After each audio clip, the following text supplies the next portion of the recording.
ईशम् विश्वाधारम् गगन सदृशम् मेघवर्णम् शुभाङ्गम्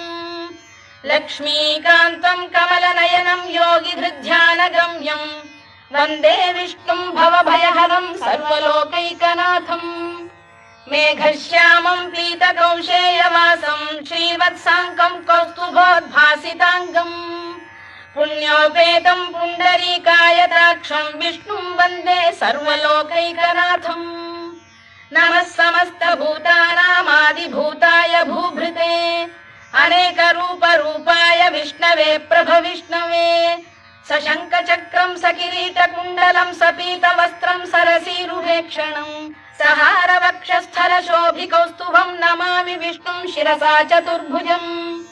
छायायाम् पारिजातस्य हेमसिंहासनोपरि आसीनमम्